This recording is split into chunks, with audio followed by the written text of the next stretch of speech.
Mi nombre es Ramiro Calderón. Tengo 62 años y soy de San Luis Potosí. Durante 6 años, dediqué mi vida entera a cuidar a mi esposa Elena, quien supuestamente había quedado paralizada después de un accidente automovilístico. Mi mundo giraba alrededor de ella, de su respiración, sus medicamentos y de esa esperanza que nunca solté. Pero todo cambió el día que la llevé al hospital por una simple infección respiratoria. Recuerdo que el doctor Arce salió del quirófano con el rostro pálido, sin poder mirarme directamente. Se acercó, respiró hondo y con una voz que todavía me retumba en la cabeza me dijo: «Señor Calderón, llame a la policía». En ese momento no entendí nada. No sabía que esas palabras iban a ser el inicio del descubrimiento más doloroso de mi vida. Una verdad tan retorcida que no solo me robó la paz, sino también la confianza en mi propia sangre. Pero antes de continuar con esta historia, te pido un favor. Haz clic en el botón de me gusta, suscríbete al canal y comenta desde dónde estás viendo. Tu apoyo es lo que nos permite seguir contando historias reales que duelen, pero también enseñan. Nunca voy a olvidar la cara del doctor Arce esa tarde. Tenía la piel pálida, las manos temblando, los ojos rojos como si hubiera visto algo que no debía. Me miró fijo y con voz quebrada me dijo: «Señor Calderón, llame a la policía». Sentí que el mundo se me iba. Estaba parado en medio del pasillo del hospital, con la carpeta de análisis en la mano. Por un momento creí que había escuchado mal, pero el doctor no apartó la mirada. «Su esposa no está paralizada, don Ramiro. Nunca lo estuvo». No supe qué decir. Sentí que el aire se me escapaba del cuerpo, como si alguien me hubiera abierto el pecho. 6 años cuidándola, 6 años limpiándola, dándole de comer, bañándola, levantándola con cuidado para que no se lastimara. 6 años de amor, de culpa, de cansancio, 6 años creyendo que su vida dependía de mí. El doctor siguió hablando, pero apenas le entendía. Dijo algo sobre benzodiazepinas, microdosis, reportes falsos, un patrón extraño en las recetas. Lo único que entendí fue: alguien la drogó durante años. Y ese alguien se quedó flotando en mi cabeza. Salí del hospital sin saber a dónde ir. En la calle, el sol me pegaba en los ojos y la gente caminaba normal, como si nada pasara. Pensé en Elena, en su respiración lenta en las noches que me pasé sentado a su lado. Recordé sus manos inmóviles, su mirada perdida, su silencio. Todo eso había sido una mentira. Me temblaban las piernas. Caminé hasta una banca frente al hospital y me senté. Cerré los ojos. Veía su cara cuando todavía bailaba, cuando reía sin miedo. Me acuerdo del día del accidente. Una lluvia fuerte, un ruido de metal, su cuerpo sobre el asiento, la sangre. Desde entonces mi vida se detuvo ahí. El doctor Arce me llamó por teléfono esa misma noche. Me pidió que regresara. Dijo que había más cosas que necesitaba contarme. Cuando llegué me enseñó los informes médicos. Todo coincidía con una manipulación prolongada. Medicamentos cambiados, recetas alteradas, controles que no existían en el registro oficial. Le pregunté quién podía hacer algo así. Me miró con tristeza. Alguien con acceso, alguien cercano. No cualquiera puede sostener un engaño de tantos años. No dormí esa noche. Caminé por la casa como un alma en pena. Todo me parecía ajeno. La silla donde pasaba las tardes junto a Elena, el reloj que marcaba mis horarios para sus medicinas, los frascos en el mueble. En cada cosa había una trampa escondida. A la mañana siguiente, busqué entre las cajas donde guardábamos papeles médicos. Encontré varias recetas con firmas distintas, algunas con fechas imposibles. En una de ellas el nombre del doctor estaba mal escrito: Navarro. Recordé que Patricia, mi cuñada, fue quien insistió en cambiar de médico después del accidente. Dijo que el anterior era muy caro y que Navarro era más humano. De repente todo empezó a tener otro sentido. Recordé cómo Patricia controlaba las medicinas, cómo se llevaba los papeles para revisar los gastos. Recordé a Germán, el primo de Elena, diciéndome que el dinero del fideicomiso debía usarse solo a través de él. Recordé a mi hermana Carolina, que me convencía de firmar documentos por tu bien, hermano. Me dolió el pecho. No quería creer que fueran ellos. Pensé que quizá era un error, un malentendido, pero el doctor Arce me dijo que había encontrado patrones iguales en 3 pacientes más. Todos atendidos por Navarro, todos con la misma red de farmacias, todos con familiares que manejaban su dinero. Llamé a Patricia esa tarde. Le conté lo que el doctor había dicho. Guardó silencio unos segundos y luego me contestó con voz suave. Ramiro, no te metas en eso. Estás cansado, estás confundido. No inventes problemas. Me quedé callado. Sentí que en su tono no había sorpresa, solo una calma falsa, como si ya supiera lo que venía. Fui al cuarto de Elena.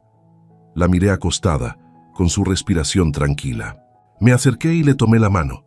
No sé si lo imaginé, pero juraría que apretó mis dedos. Tan leve, tan corto, que dudé si era real. Le hablé despacio, como si pudiera entenderme. Si puedes oírme, Elena, dame una señal. Pero no hubo nada. El doctor me pidió que no dijera nada todavía, que dejara que él verificara las firmas, los lotes de medicamentos, las cuentas. Me dio su palabra de que lo haría con cuidado. Antes de despedirme me dijo, esto no empezó con el accidente, don Ramiro, esto empezó mucho antes. Fui mecánico la mayor parte de mi vida. Mis manos ya no sirven como antes, pero todavía sé apretar un tornillo o componer un motor viejo. Nunca tuve lujos, pero me alcanzaba para vivir tranquilo con mi esposa, Elena. Antes del accidente, ella daba clases de danza. Tenía una energía que llenaba la casa.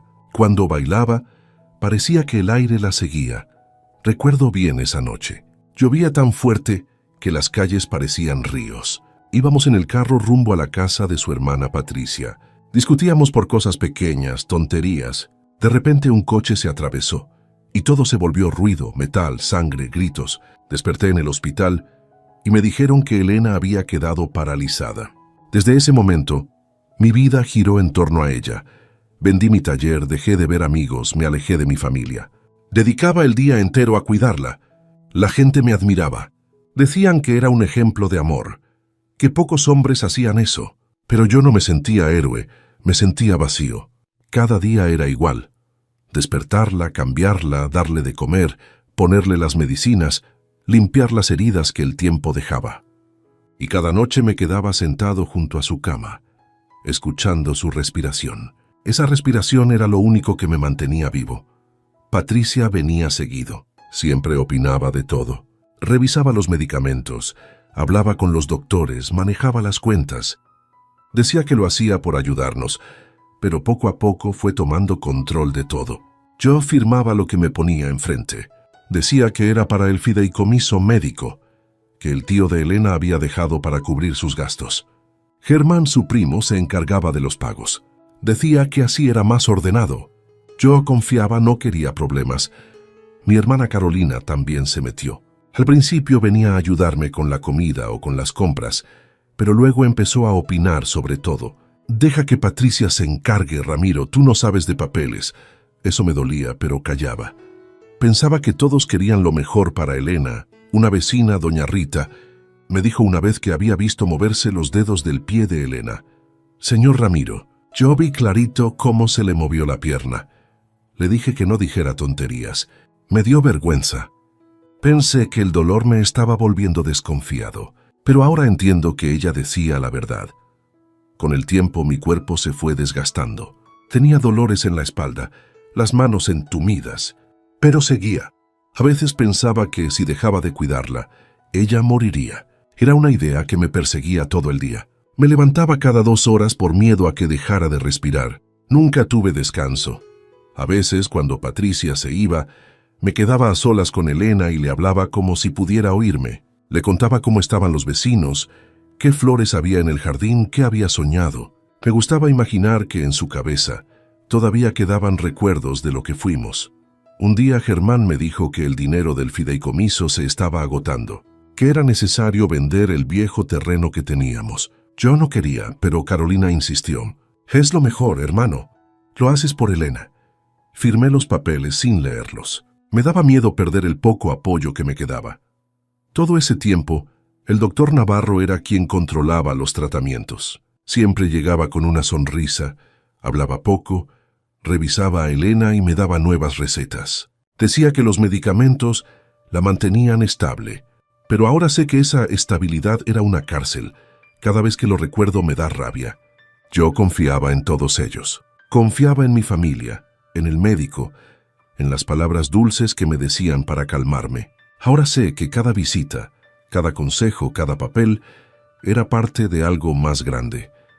El doctor Arce me dijo que el patrón de sedación no pudo mantenerse sin coordinación entre varias personas. Alguien tenía que pedir los medicamentos, alguien aplicarlos, alguien ocultar los registros, y todos ellos estaban cerca de mí.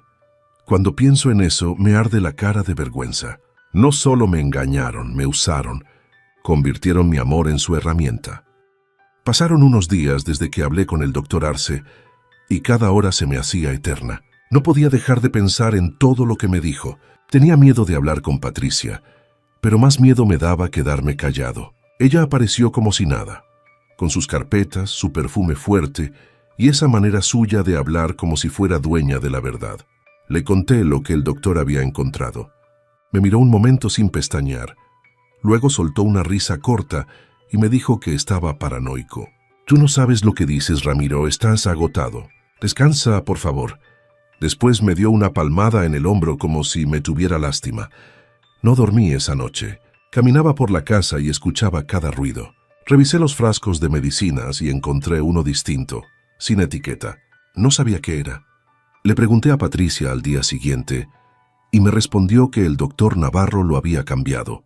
Dijo que era más efectivo, pero Arce nunca mencionó eso. Sentí que algo me hervía por dentro. Germán llegó esa misma tarde. Traía una bolsa con documentos y se puso a hablar de dinero, de cuentas, de movimientos del fideicomiso. Hablaba rápido, usando palabras que yo no entendía. Le pedí que me explicara con calma y me miró con esa sonrisa falsa suya. «Ramiro, déjanos manejar esto a los que sabemos. Tú cuida a tu mujer, eso es lo tuyo». Esa frase me atravesó. «Eso es lo tuyo», como si no valiera para otra cosa. Me mordí la lengua para no responderle, pero por dentro algo se rompió. Me di cuenta de que para ellos yo era un sirviente, no un hombre. En la tarde, mi hermana Carolina vino con una actitud rara, más fría. Dijo que Patricia estaba preocupada por mí, que creían que necesitaba ayuda. «Estás diciendo cosas sin sentido, hermano. No puedes culpar a todos». Le mostré la receta firmada por Navarro con la fecha cambiada. La miró, se quedó callada unos segundos y me dijo: «Eso puede ser un error. No empieces con tus ideas». No entendía por qué todos hablaban igual. Era como si repitieran el mismo guión. Y cuanto más hablaban, más me daba cuenta de que no querían que pensara. Esa noche me senté frente a Elena. Tenía la cabeza llena de ruido. Le hablé despacio, con miedo de que alguien me oyera. «Si estás ahí, si puedes oírme, necesito que me ayudes». Por un segundo creí ver una lágrima correr por su mejilla. Me quedé quieto. No supe si era real o mi imaginación, pero bastó para darme fuerza. A la mañana siguiente, bajé al buzón y encontré un sobre sin remitente. Adentro había un papel con 3 palabras escritas a mano. «Ella puede caminar». Sentí que se me doblaron las rodillas. Miré hacia la calle, pero no había nadie. Corrí al cuarto de Elena. Le quité la sábana de encima, la miré con el corazón latiéndome en la garganta. No se movió, pero esas palabras no se me borraron. Guardé el papel en el bolsillo y fui al hospital a ver al doctor Arce. Cuando le mostré la nota, se quedó en silencio. Dijo que eso confirmaba que alguien sabía más. Me pidió que no enfrentara a nadie todavía, que juntara todo lo que encontrara. Esta gente no es improvisada, Ramiro. Hay dinero, poder y miedo mezclados en esto. Al volver a casa, Patricia estaba esperándome. Tenía el rostro serio, los brazos cruzados. «¿Dónde estuviste?», me preguntó. Le dije que había ido a comprar medicinas y me contestó que no hacía falta, que ya las había traído ella. Sentí que me observaba con desconfianza, como si quisiera leerme la mente. Pasó por mi lado y olió mi ropa. «Hueles a hospital. Fuiste a ver a Arce, ¿verdad?». No respondí. Ella se acercó y me susurró al oído: «No sabes en lo que te estás metiendo». Esa frase me heló la sangre. Subí al cuarto de Elena, cerré la puerta y me senté junto a su cama. La miré por largo rato. Pensé en todo lo que había hecho por ella, en cómo había confiado en su familia, en cómo me había vuelto un extraño en mi propia casa. Por primera vez sentí enojo, un enojo que me nacía de lo más profundo. Ya no era solo tristeza, era algo más fuerte. No sabía qué iba a hacer, pero tenía claro que no podía seguir creyendo en todos. Desde ese día empecé a mirar todo distinto. Ya no confiaba en nadie, ni siquiera en mis propios recuerdos. Me levantaba temprano y fingía que seguía con la rutina de siempre, pero en silencio tomaba nota de cada cosa. Anotaba quién llegaba, a qué hora, qué decían, qué traían. Sentía que todos los movimientos en la casa eran parte de algo que no podía ver por completo. Patricia venía casi todos los días. Siempre se movía con prisa, como si tuviera algo más importante que hacer. Revisaba los frascos de medicinas, los cambiaba de lugar, y cuando yo le preguntaba por qué, decía que eran nuevas dosis recetadas por Navarro. Pero en las hojas del hospital no aparecía ninguna modificación. Me di cuenta de que guardaba los frascos vacíos en una bolsa negra que luego se llevaba en su coche. Germán empezó a presionarme con los gastos. Me hablaba de cuentas, inversiones, ajustes del fideicomiso. Yo asentía para no discutir, pero no entendía nada. Le pedí los documentos y me dijo que los tenía en su oficina, que no podía mostrármelos porque eran confidenciales. Me trataba como si fuera un estorbo. Una tarde, cuando Patricia estaba distraída, revisé la carpeta donde guardaba las recetas. Entre los papeles encontré una que tenía una firma distinta, torcida como imitada. Era la del doctor Navarro, pero con la fecha cambiada y un medicamento diferente. Sentí un escalofrío. No sabía de qué servía esa medicina, así que la busqué en internet desde el teléfono viejo de mi sobrino. Decía que era un tranquilizante fuerte, usado para inducir estados de sueño profundo. Cerré los ojos y tuve que sentarme. Comprendí que eso era lo que habían estado haciendo con Elena, mantenerla dormida para que pareciera inválida.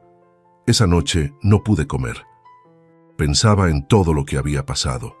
Recordé las veces que quise llevar a Elena a otro médico y Patricia se molestó. No la muevas, Ramiro. El doctor Navarro sabe lo que hace. Ahora entendía su interés. No querían que nadie más la revisara.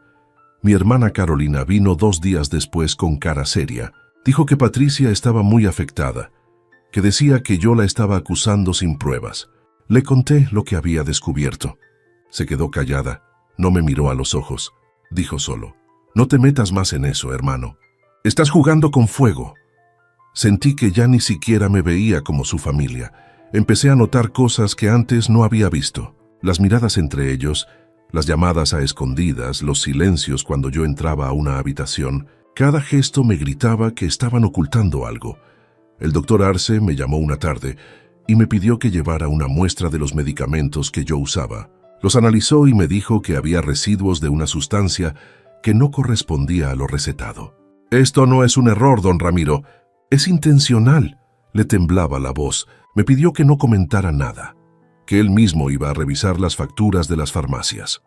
Esa misma noche recibí otra carta bajo la puerta. Decía: «No confíes en nadie de tu familia». No había firma. Guardé el papel en el mismo cuaderno donde anotaba todo. Ya no sabía si sentir miedo o alivio. Al menos alguien más sabía la verdad. Días después, Patricia llegó con Germán y me dijeron que necesitaban hablar conmigo. Se sentaron frente a mí con caras serias. «Ramiro», dijo Patricia, «hemos notado que estás muy alterado. Esto no te hace bien. Quizá deberías tomarte un descanso». Germán añadió: «Podemos cuidar a Elena por ti unos días». Les contesté que no me movería de la casa, que ella era mi esposa y no la iba a dejar. Patricia se levantó, furiosa. «Entonces no te quejes si algo te pasa», y salió sin mirar atrás. Me quedé con el corazón acelerado. Nunca la había escuchado hablarme así. Subí a ver a Elena. Le toqué la mano y esta vez sí se movió. Lo vi. Un movimiento leve pero real. Le dije: «Ya sé que estás ahí, amor. No voy a dejar que te hagan daño». Al día siguiente, el doctor Arce me llamó de nuevo. Me dijo que tenía pruebas suficientes para denunciar, que algo grande estaba detrás de todo. Le pregunté quién podía estar implicado y me respondió despacio: «No solo tu familia, Ramiro. Hay gente con dinero y poder que no quiere que esto se sepa». Esa madrugada no pude dormir. Me quedé sentado junto a la cama de Elena, mirando su rostro tranquilo, y cada respiración suya me recordaba los años que había pasado creyendo en una mentira. No podía sacarme de la cabeza las palabras del doctor Arce. Hay gente con poder detrás de todo esto. Sentí miedo, pero también una fuerza que nunca había sentido antes. Si no hacía nada, me iban a borrar del mapa como a un estorbo más. Amaneció y decidí enfrentar a Patricia. Llegó temprano, con su bolso grande y sus papeles. Le pedí que se sentara. Le mostré la receta alterada, las notas del doctor Arce y el sobre con las cartas anónimas. Me miró en silencio y por primera vez le vi el rostro sin máscara. Sonrió con desprecio. ¿Y crees que alguien te va a creer a ti? Eres un viejo cansado, Ramiro. Nadie escucha a los viejos. Sentí un nudo en la garganta, pero no le respondí con rabia. La miré fijo y le dije, puede que nadie me escuche, pero los papeles sí hablan. Ella se levantó bruscamente. Si sigues con esto, voy a hacer que te internen. Tengo pruebas de que estás perdiendo la cabeza. Me temblaron las manos. ¿Pruebas de qué? Levantó una carpeta. Tu hermana Carolina firmó una solicitud médica donde dice que estás emocionalmente inestable. Me quedé sin habla. No era suficiente con engañarme. Ahora también querían hacerme pasar por loco. Cuando se fue, cerré la puerta con llave y me senté en el piso. Lloré sin ruido, solo lágrimas que salían sin permiso. Por dentro me ardía una mezcla de dolor y rabia. Después de un rato me levanté. Busqué una caja de madera donde guardaba cosas antiguas y saqué un reloj que había sido de mi padre. Lo miré por un largo rato. El vidrio estaba roto, las manecillas detenidas. Era como yo. Sin pensarlo mucho, lo apreté entre las manos, hasta sentir que el metal me cortaba la piel. Sangré un poco, pero no me importó. En ese momento decidí que ya no iba a quedarme quieto. Guardé todos los documentos y las cartas en una bolsa y salí de la casa. Fui al hospital a ver al doctor Arce. Le conté lo que había pasado y me dijo que necesitábamos a alguien que pudiera ayudar legalmente. Me presentó a una mujer llamada Gabriela Telles, inspectora de la Fiscalía. Era seria, de mirada firme. Me escuchó sin interrumpirme. Cuando terminé, solo dijo, no hable con nadie más. Todo lo que sepa, escríbalo o guárdelo. Vamos a seguir la pista del dinero y los medicamentos. Sentí algo que no había sentido en mucho tiempo. Esperanza. Al menos ya no estaba solo. Cuando regresé a casa, Carolina me estaba esperando. Tenía los ojos rojos de tanto llorar. Me dijo que Patricia la había obligado a firmar los papeles para internarme. Me amenazó, Ramiro. Dijo que si no firmaba, iba a hacerte algo peor. No supe si creerle. Me abrazó y lloró en mi hombro, pero en su llanto había algo raro, una culpa que no terminaba de mostrarse. Esa noche, mientras ella dormía en el sofá, bajé a la cocina a servirme agua. El teléfono fijo sonó. Dudé en contestar. Cuando levanté el auricular, una voz de mujer habló en susurros. No confíes en nadie, ni siquiera en Carolina. Quise preguntar quién era, pero colgaron. Me quedé helado, subí despacio y la miré dormida. Pensé en lo que me había dicho la voz. No sabía quién llamaba, pero algo en mi pecho me decía que era verdad. A la mañana siguiente, preparé una mochila con lo esencial. Dejé una nota sobre la mesa que decía, necesito tiempo para pensar. No me busquen. Salí sin mirar atrás. Caminé largo rato hasta la casa de un viejo amigo del taller, Julián. Me recibió con sorpresa. Le conté parte de la historia sin dar nombres. Me dejó quedarme en una habitación del fondo. Allí pasé los días revisando los papeles, organizando fechas, nombres, facturas, firmas. Empecé a entender el dibujo completo. Los medicamentos comprados con el dinero del fideicomiso, las transferencias a cuentas de Germán, los poderes notariales falsificados. Todo encajaba. Una noche, mientras anotaba, recordé algo que me había dicho el doctor Arce. Esto no empezó con el accidente. Esas palabras me volvieron a la cabeza. ¿Y si Elena nunca tuvo un accidente como tal? ¿Y si todo fue planeado desde antes? Sentí un temblor recorrerme el cuerpo. Si eso era cierto, lo que me quedaba por descubrir podía ser mucho peor. Pero ya no podía detenerme. Por primera vez en años, sentía que tenía un propósito: encontrar la verdad, aunque me costara la vida. En los días que estuve en la casa de Julián, casi no hablaba con nadie. Me levantaba temprano, tomaba café y me quedaba horas revisando los papeles. Cada número me dolía como una espina. Entendía poco de leyes o finanzas, pero el sentido común me decía que todo eso estaba sucio. Había transferencias desde la cuenta del fideicomiso a empresas con nombres que no conocía. Cuando intenté buscar una en internet, no existía. Una mañana recibí una llamada del doctor Arce. Me dijo que tenía algo importante que mostrarme.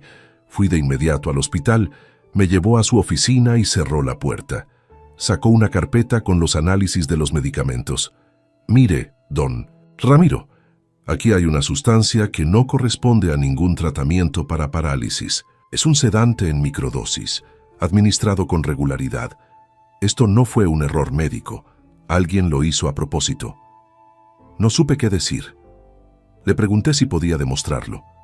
Dijo que sí, pero que necesitaba pruebas de quién compraba y firmaba las recetas. Le conté sobre Patricia, Germán y Carolina. Asintió con cara de preocupación. No lo diga en voz alta, me advirtió. Si esto sale antes de tiempo, pueden desaparecer las pruebas, o a nosotros. Al salir del hospital, me encontré con una mujer esperándome en el pasillo. Se presentó como la inspectora Gabriela Telles. Dijo que el doctor Arce la había llamado. Tenía una mirada firme, de esas que no se bajan ante nadie. Me pidió que le contara todo desde el principio. Hablé casi una hora. Ella escuchó sin interrumpirme. Al final dijo, «Esto no es solo un caso familiar. Hay dinero y nombres grandes detrás». Le di los documentos que tenía. Los revisó rápido, con el ceño fruncido. «Aquí hay movimientos que conectan con una empresa investigada hace unos años por lavado. Uno de los firmantes es Germán». Sentí un golpe en el pecho. No sabía si llorar o gritar. «¿Y Patricia?», le pregunté. «Ella aparece como representante legal en varias compras médicas. Pero lo más grave», añadió, «es este nombre, Dr. Navarro.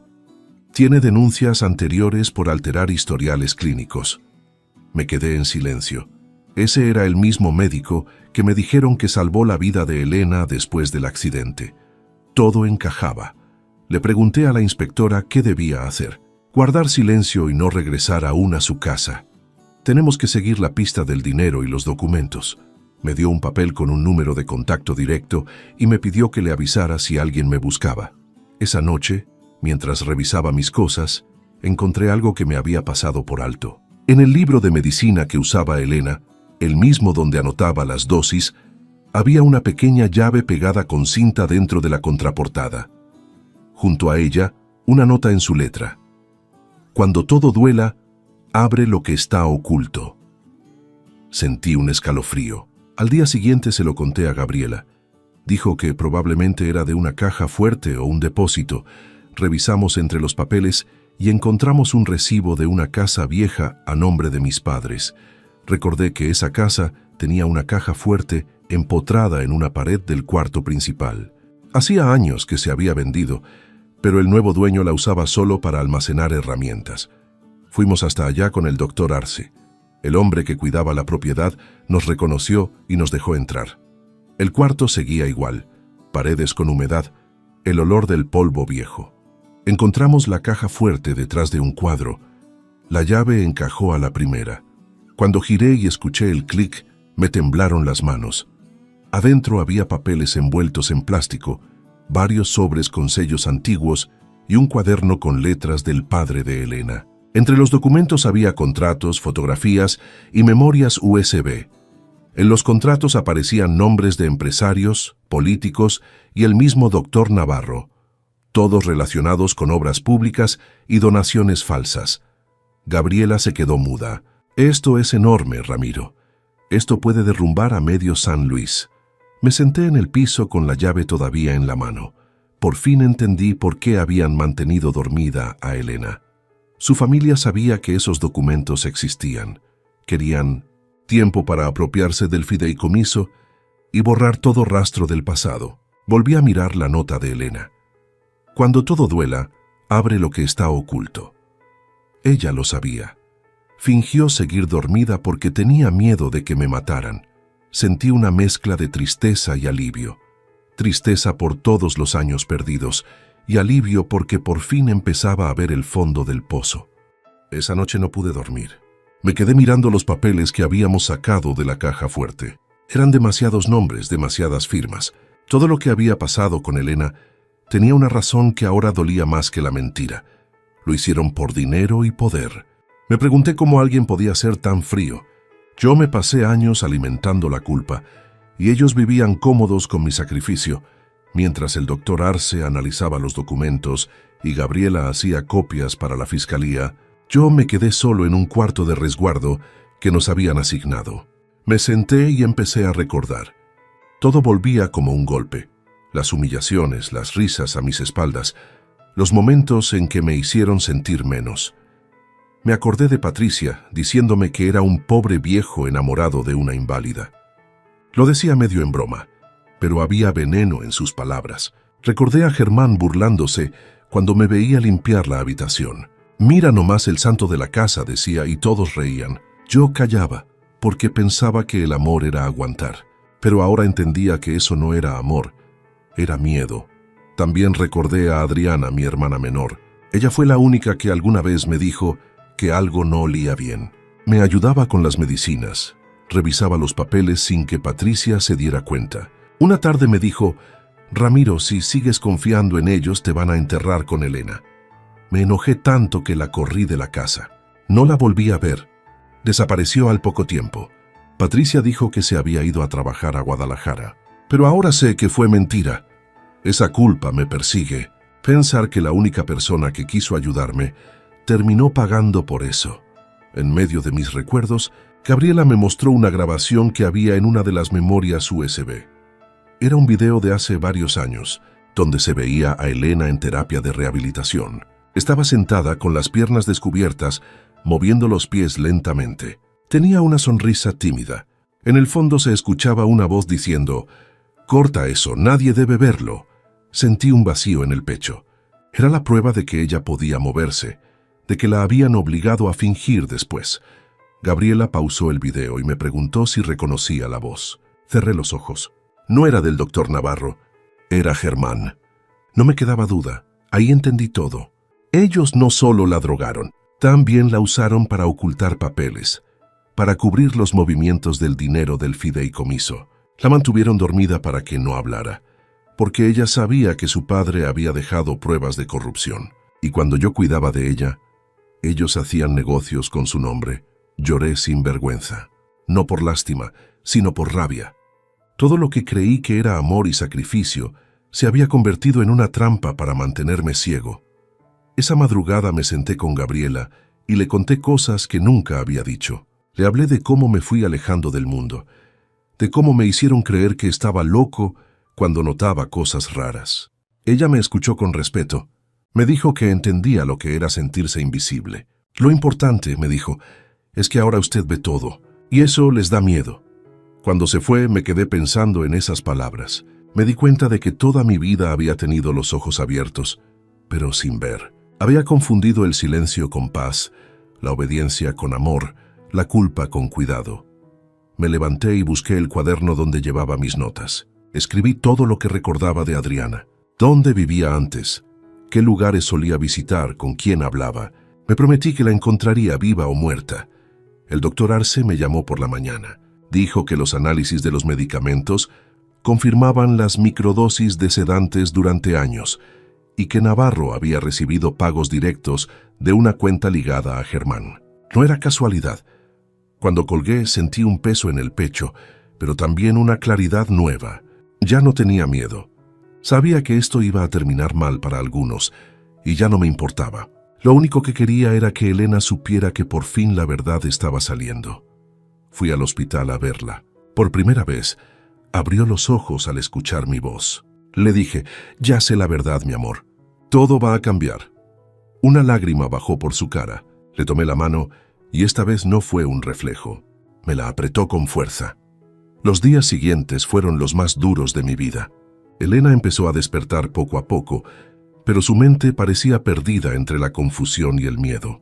A veces abría los ojos y me miraba sin reconocerme. Otras veces temblaba cuando oía un ruido fuerte. El doctor Arce me dijo que era normal, que el cuerpo y la cabeza necesitaban tiempo para desintoxicarse. Pero yo veía algo más. Había un terror escondido en su mirada, como si todavía escuchara voces que la amenazaban. Gabriela me pidió que no me separara de ella. Dijo que su testimonio sería la pieza más importante para cerrar el caso. Yo acepté, aunque no sabía si Elena podría hablar algún día. En una de esas tardes, mientras la ayudaba a sentarse, me miró con los ojos llenos de lágrimas y susurró algo que apenas pude entender. No me mataron porque juré no decir nada. Sentí que el corazón se me encogía. Le tomé la mano y le pregunté quién la había amenazado. Se quedó callada, luego pronunció un nombre. Navarro. Me quedé helado. El mismo doctor que me juró haber salvado su vida fue quien la mantuvo dormida durante años. Elena trató de explicarme con voz temblorosa. Dijo que Patricia la visitaba con frecuencia y que a veces, cuando Navarro llegaba, discutían fuera del cuarto. Me decían que si hablaba te mataban, susurró. Yo me quedé sin palabras. No podía imaginar el infierno que había vivido fingiendo que no podía moverse. Esa noche me quedé despierto a su lado. No podía dejar de pensar en Adriana. Si Patricia y Navarro eran capaces de drogar a Elena, ¿qué habrían hecho con mi hermana? Gabriela me dijo que estaban revisando registros telefónicos y cámaras antiguas y que había indicios de que Adriana nunca salió de San Luis. Me quedé mirando la oscuridad de la habitación, rezando en silencio porque siguiera viva. Unos días después, Patricia apareció en el hospital. No esperaba verla. Entró al cuarto con una sonrisa falsa y un ramo de flores. Elena se puso pálida. Yo me levanté de inmediato. ¿Qué haces aquí? Le pregunté. Vine a ver cómo está mi hermana, Ramiro. No seas grosero. Su voz sonaba tranquila, pero sus ojos me decían otra cosa. Se acercó al borde de la cama y susurró algo al oído de Elena. No logré escucharlo, pero vi cómo Elena se tensó y trató de apartarse. Le pedí que se fuera. Patricia fingió sorpresa. «Qué sensible estás. No sabes lo que haces. Todo esto se te va a venir encima». Dio media vuelta y salió del cuarto sin despedirse. Cuando me giré hacia Elena, tenía los ojos llenos de miedo. Dijo que no hemos terminado, murmuró. Esa fue la última vez que vi a Patricia en persona. Al día siguiente desapareció. Gabriela dijo que había retirado una fuerte cantidad de dinero de la cuenta de Germán y que los dos habían dejado la ciudad. Me quedé con una mezcla de rabia y alivio. Ya no estaban cerca, pero eso significaba que algo planeaban. Pasaron semanas. Elena empezó a recuperar movilidad en los brazos. Le costaba, pero cada movimiento era un milagro. Me pidió que la ayudara a escribir. Tomó un bolígrafo y con mucha dificultad trazó unas palabras en una hoja. «Ella sabe». Le pregunté a quién se refería. Me miró con lágrimas en los ojos y dijo, «Tu hermana». «Adriana». Sentí un golpe en el pecho. «¿Está viva?», le pregunté casi gritando. Ella asintió lentamente. Me explicó que Patricia le había dicho que Adriana estaba escondida, vigilada por Navarro, y que solo seguiría con vida mientras Elena guardara silencio. Por eso fingió la parálisis. Por miedo a perderme a mí y a su hermana, me quedé sin aire. No podía creer que todo el sufrimiento de Elena había sido por protegerme. La abracé con cuidado, como si fuera de cristal. Le prometí que la pesadilla se iba a acabar. Esa misma noche llamé a Gabriela. Le conté todo. Dijo que necesitaba rastrear a Navarro y pidió una orden de búsqueda. Los días siguientes fueron una mezcla de esperanza y terror. Yo apenas comía, apenas dormía. Solo pensaba en Adriana y en ese hijo que Patricia había mencionado una vez de forma confusa, un niño que nunca llegué a conocer. El 3 de junio, a las 3 de la mañana, sonó el teléfono. Era Gabriela. Su voz sonaba agitada. «La encontramos, Ramiro. Adriana está viva y no está sola». Sentí las piernas flojas. Pregunté dónde estaba. Gabriela respondió, «En una cabaña en Valle de Bravo. Vamos a ir por ella». Colgué sin poder hablar. Elena, que había despertado, me miró. «Ve», me dijo apenas moviendo los labios. «Tráela a casa». Salimos rumbo a Valle de Bravo antes del amanecer. Gabriela iba en el asiento de adelante, con el rostro serio y concentrado. Detrás venían 2 patrullas discretas. El doctor Arce insistió en acompañarnos, pero le pedimos que se quedara con Elena por seguridad. Mientras el coche avanzaba por la carretera vacía, yo sentía una mezcla de miedo y esperanza. Pensaba en Adriana, en cómo habría sobrevivido todo ese tiempo, y si de verdad estaba viva, ¿por qué no había vuelto? El camino se hizo eterno. Gabriela hablaba por radio con el equipo que vigilaba la zona. Me explicó que habían rastreado una llamada de Navarro desde un teléfono registrado a nombre de una empresa fantasma de Germán. La señal apuntaba a una cabaña aislada, cerca de un lago. Dijo que el lugar parecía abandonado, pero había señales de movimiento reciente. Cuando llegamos, el aire era frío y olía a humedad. Los árboles se mecían con un viento que hacía crujir las ramas. Nos acercamos en silencio. Gabriela dio la orden y los agentes rodearon el lugar. En cuanto tocaron la puerta, se escuchó un ruido adentro, un golpe seco y pasos rápidos. Entraron. Yo me quedé afuera, con el corazón desbocado. Después de unos segundos que parecieron minutos, Gabriela salió y me miró. «Está viva», dijo. Sentí que las piernas se me doblaban. Entré corriendo. Adriana estaba sentada en una silla delgada, con el rostro cansado pero viva. Me miró y empezó a llorar. «Ramiro». Apenas pudo decir mi nombre. Nos abrazamos largo, sin hablar. Cuando la vi de cerca, noté una cicatriz en su brazo y moretones viejos en las muñecas. Se veía débil, pero en su mirada había algo firme, una fuerza que me recordó a cuando era niña. Me contó que Navarro la había retenido allí durante más de un año. Me movían de lugar. Decían que si te acercabas a la verdad me harían desaparecer. Gabriela le pidió que descansara y que luego nos contara todo con calma. Fue entonces cuando Adriana miró hacia una pequeña cama en la esquina. Allí dormía un niño de unos 5 años. Tenía el pelo oscuro, los labios finos y la respiración tranquila. «Se llama Matías», me dijo ella. «Es tu hijo». Sentí que el mundo se detenía. No supe qué decir. Solo la miré. «¿Cómo que mi hijo?» Ella asintió despacio.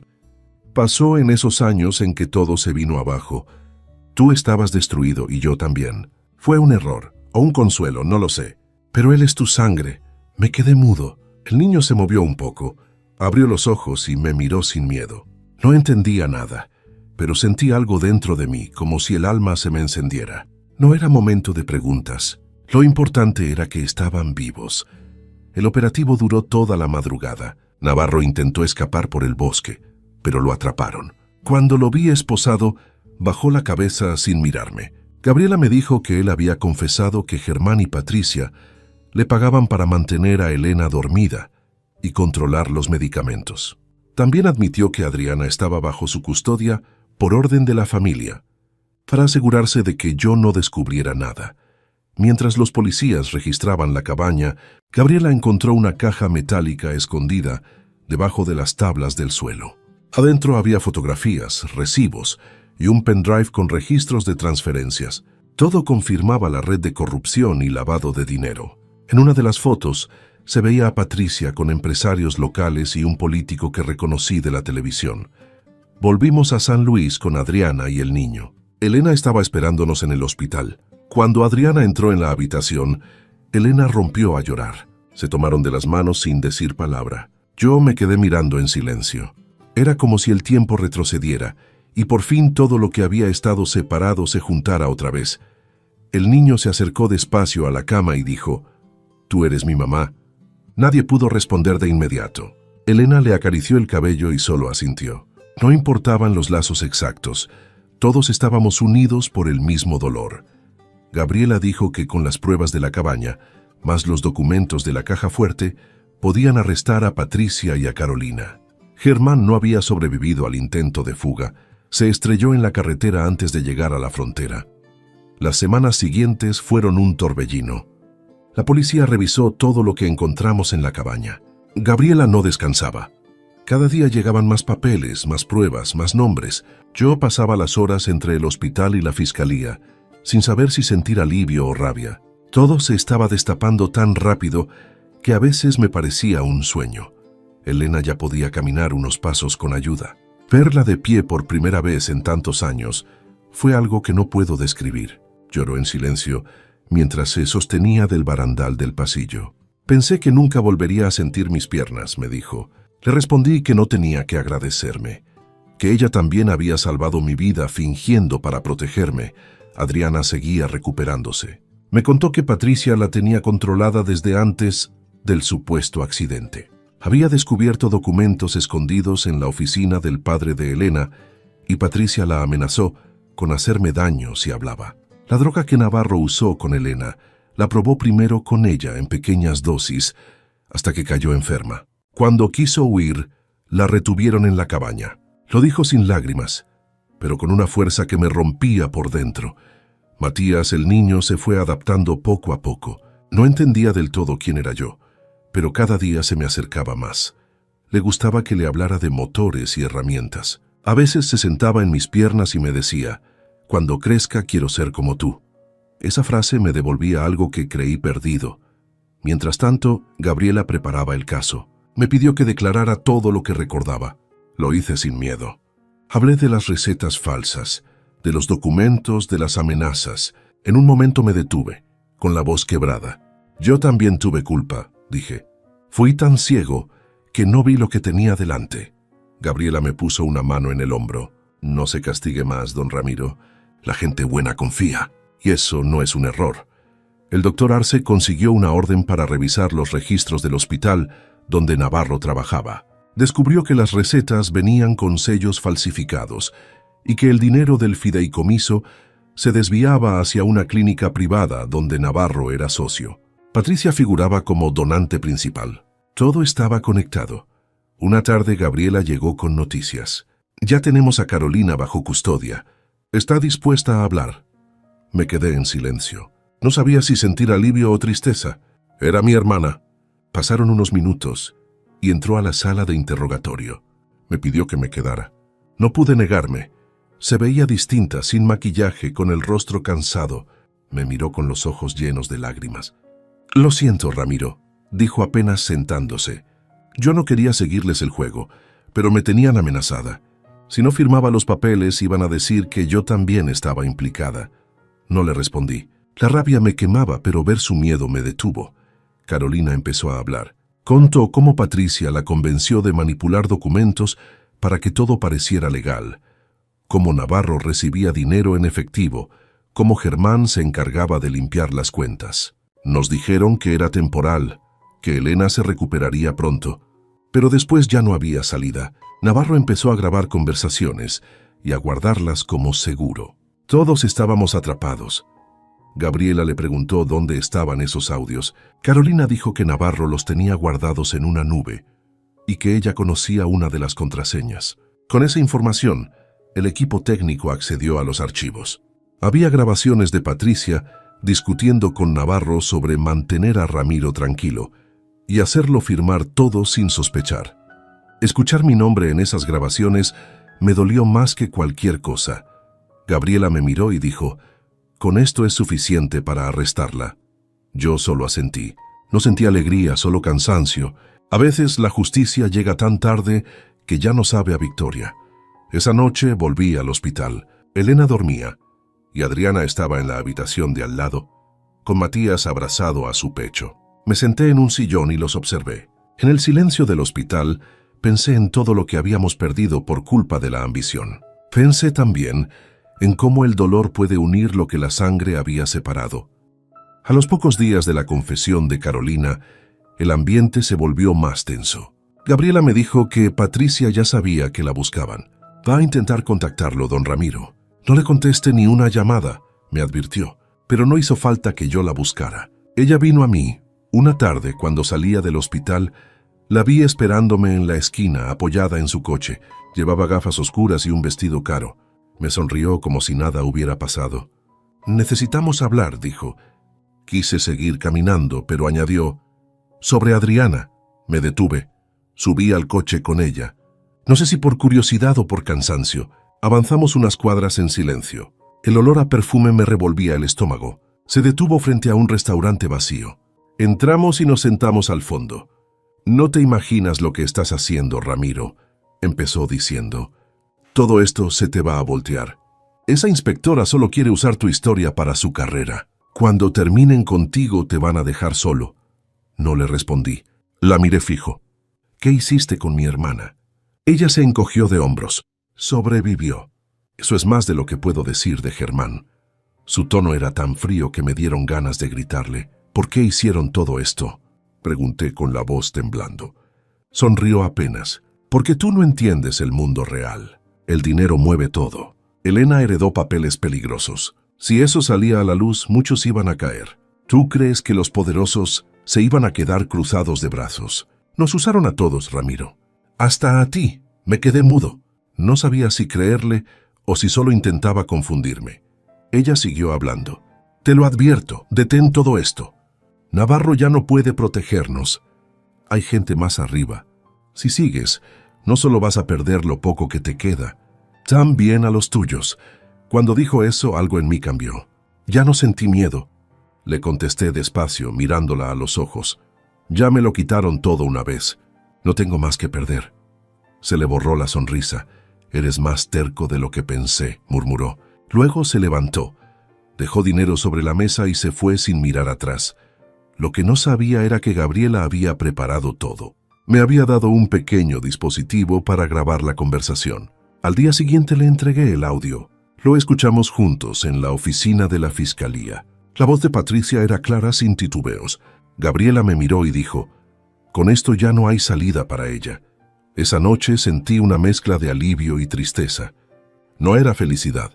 Era más bien un descanso doloroso. Pensé en cuando la conocí, en cómo me ayudó con Elena al principio, en cómo se ganó mi confianza, y ahora escuchar su voz fría hablando de mí como si fuera un objeto. Eso me terminó de romper algo por dentro. Los días siguientes fueron silenciosos. Sabía que ella no se quedaría quieta. Tenía dinero, contactos y gente que aún le debía favores.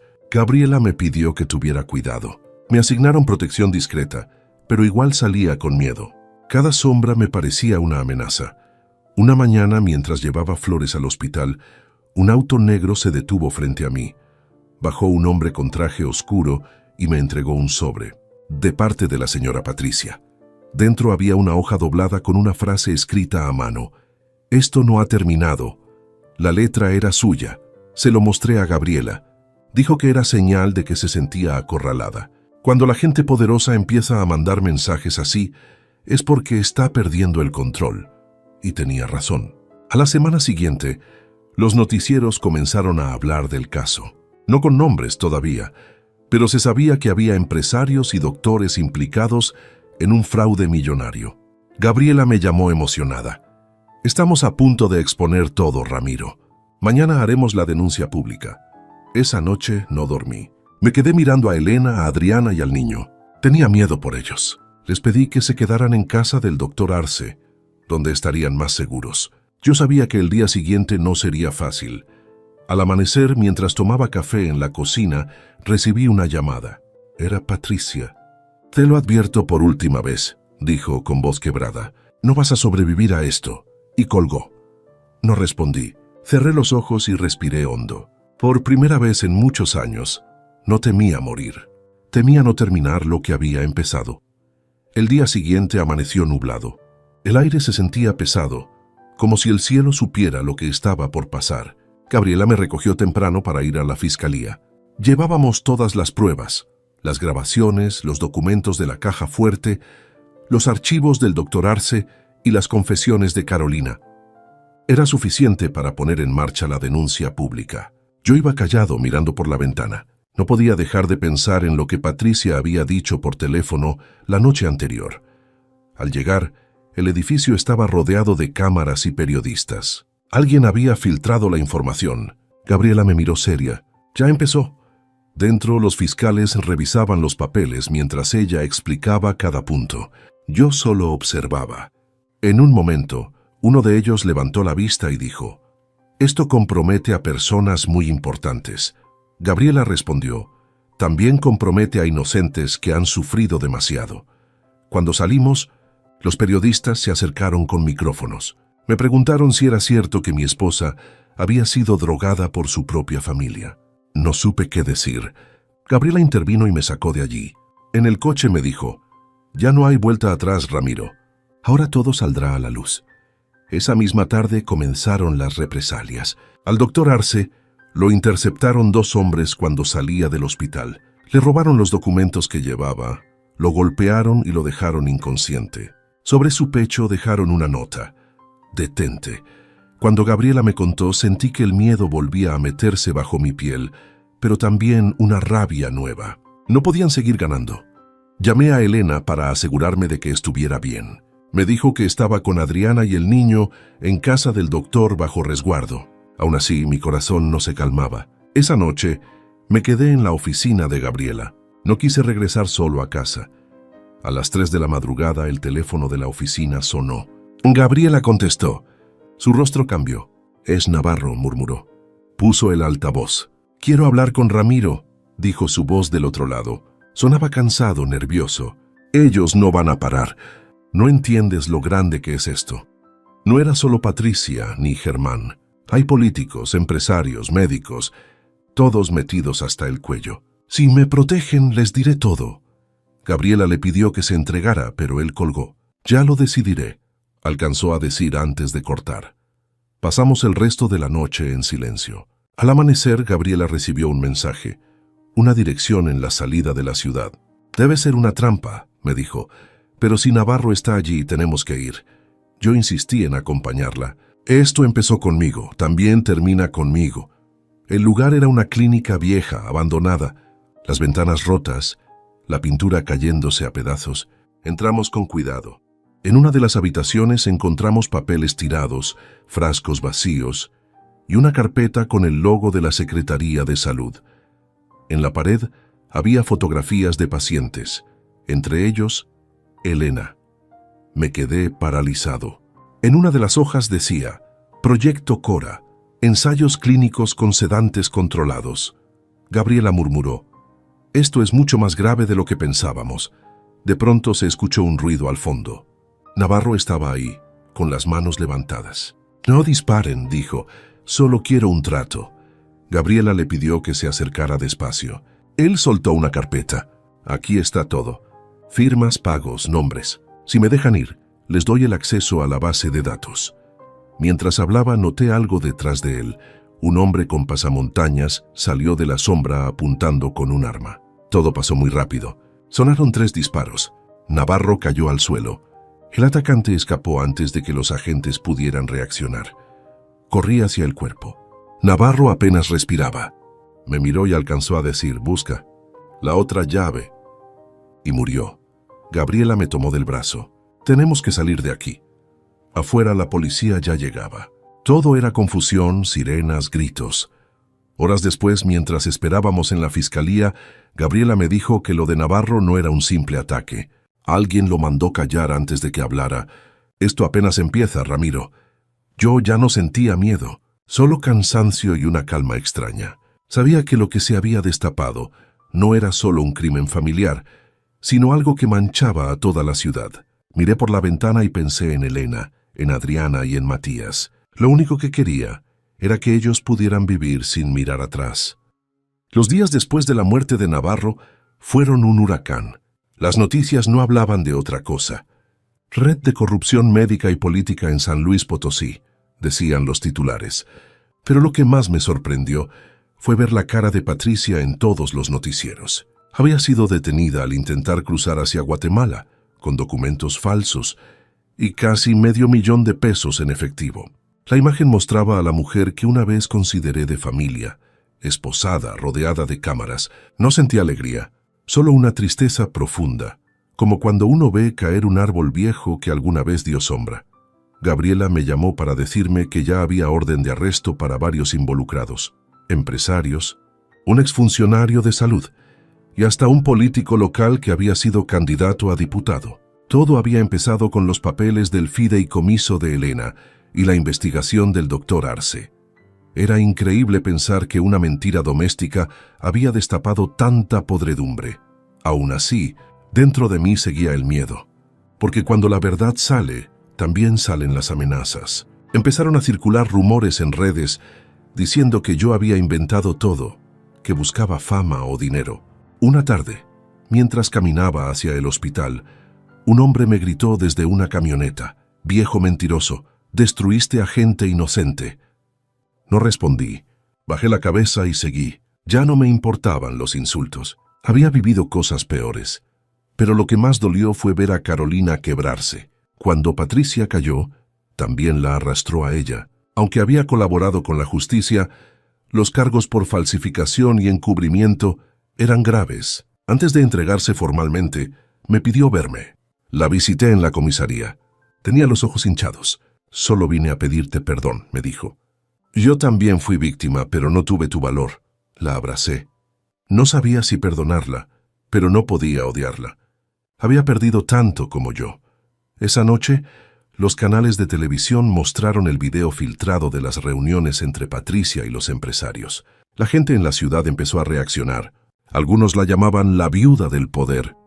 Otros pedían justicia. En la calle los murmullos crecían. La familia Calderón, que antes era respetada, se convirtió en sinónimo de traición y codicia. Mientras tanto, Elena mejoraba. Caminaba con más soltura y dormía mejor, pero aún tenía pesadillas. Se despertaba gritando el nombre de Navarro o de Patricia. Yo la abrazaba hasta que se calmaba. Una noche, mientras cenábamos, me miró fijamente y dijo: «Por fin se está sabiendo todo, ¿verdad?». Asentí. Ella bajó la mirada. No pensé que doliera tanto tener razón.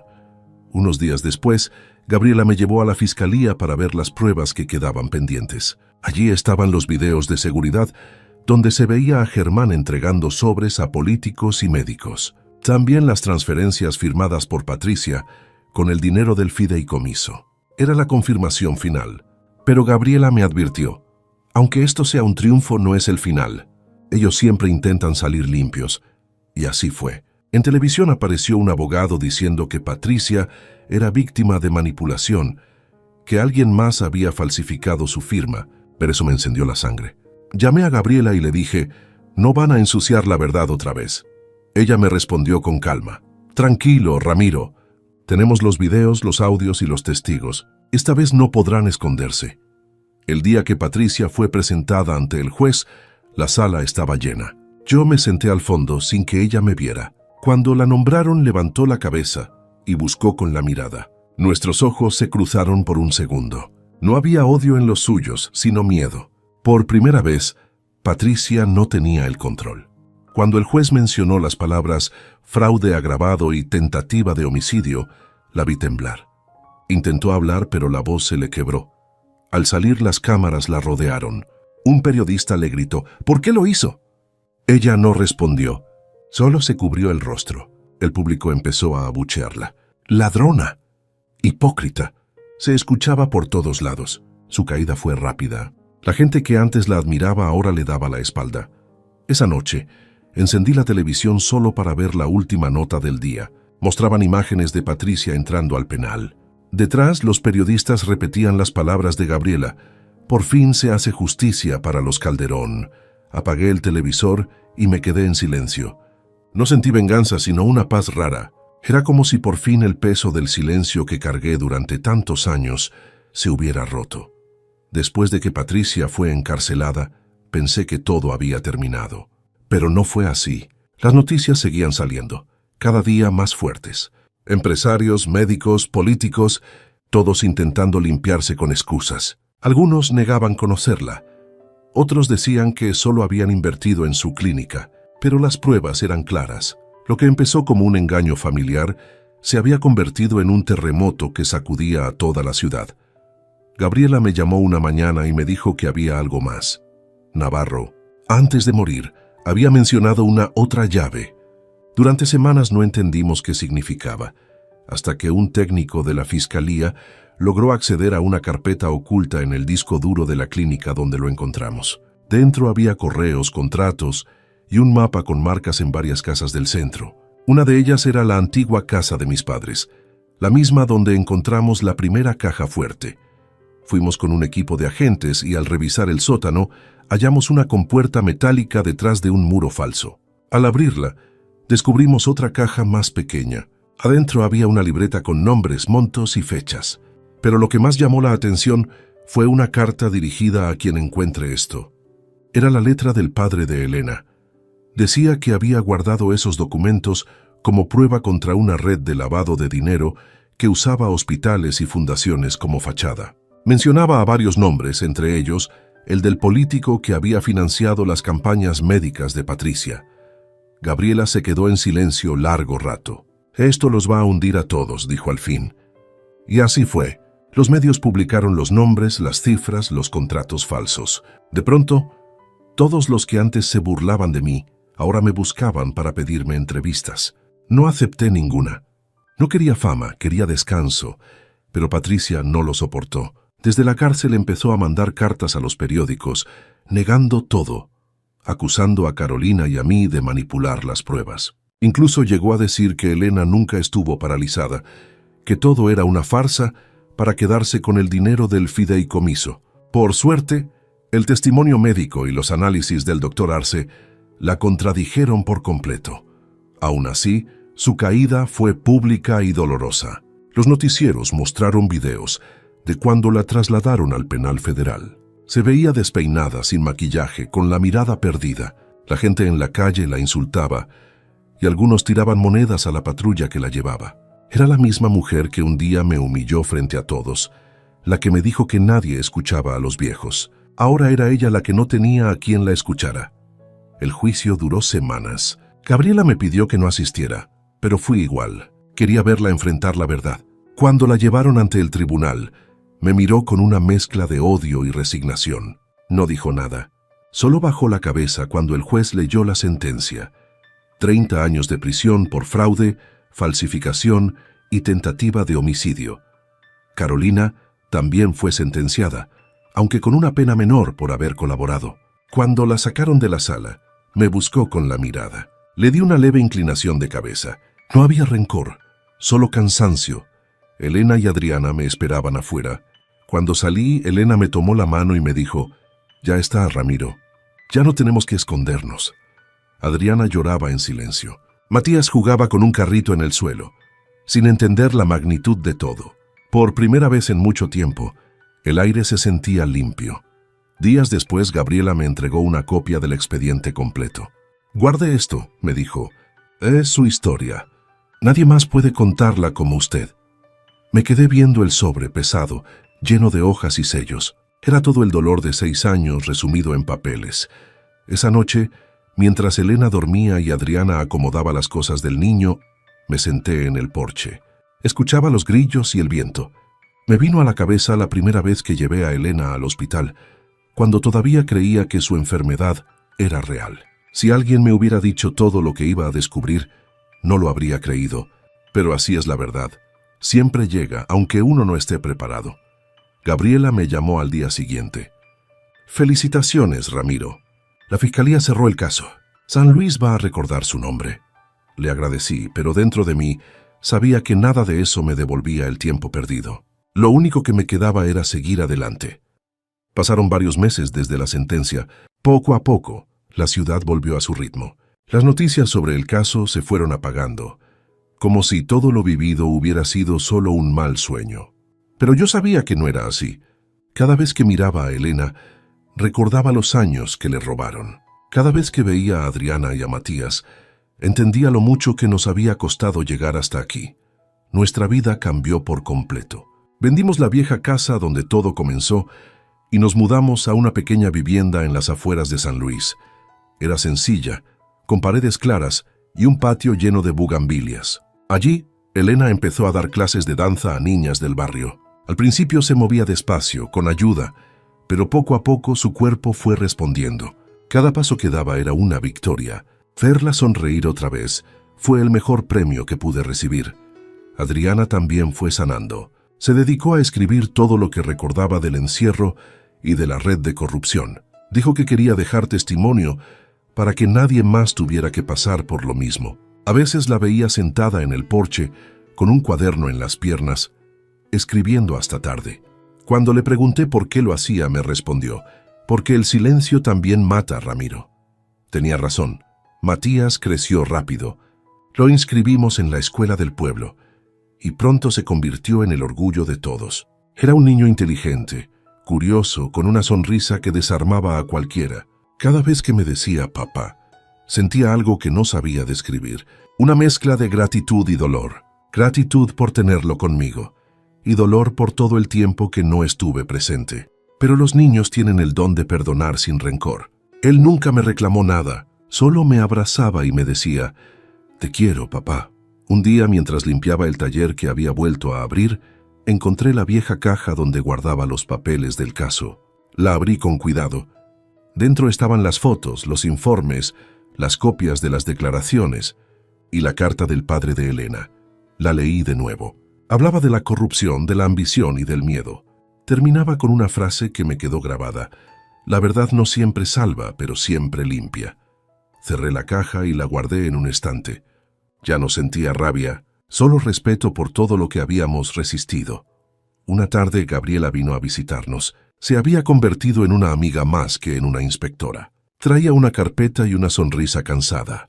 «Vengo a despedirme», me dijo. «Me trasladan a la Ciudad de México. Le agradecimos todo lo que hizo por nosotros». Antes de irse me dijo algo que me marcó. «No deje que el miedo vuelva a su casa, don Ramiro.